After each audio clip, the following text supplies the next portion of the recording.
Thank you, Mr. Chairman. Thanks to the witnesses for being here.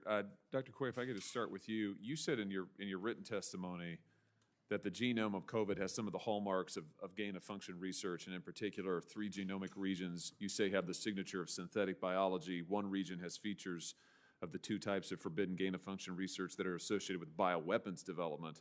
And you said in your opening remarks that you believe COVID-19 was the product of gain-of-function research and was from a lab leak from the Wuhan Institute of Virology. My question, I guess, is do you think that China engaged in a cover-up to prevent the world from knowing the true origins of this virus and a lab leak?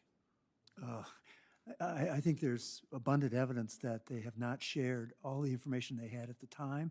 They continue to not share information.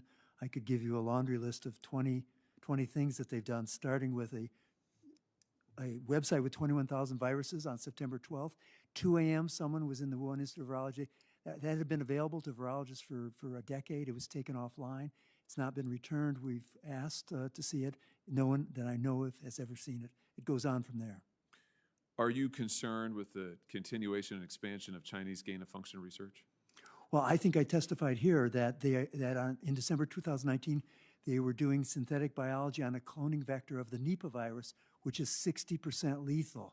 We just experienced a 1% lethal virus. My estimates would be that could set us back a millennium. The Black Plague was a 20% lethal event, and it was 250 years for civilization to return.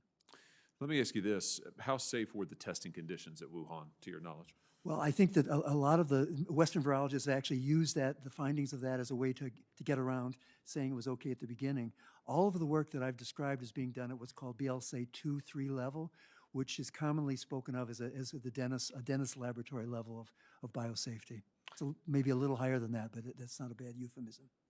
You said, I think in your testimony, this is the most dangerous research that you have ever encountered. What makes this particular research so dangerous?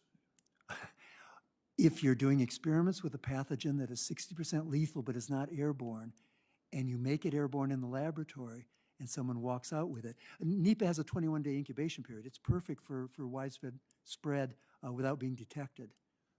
We couldn't afford 60%. We can't afford 10% lethality. Yeah.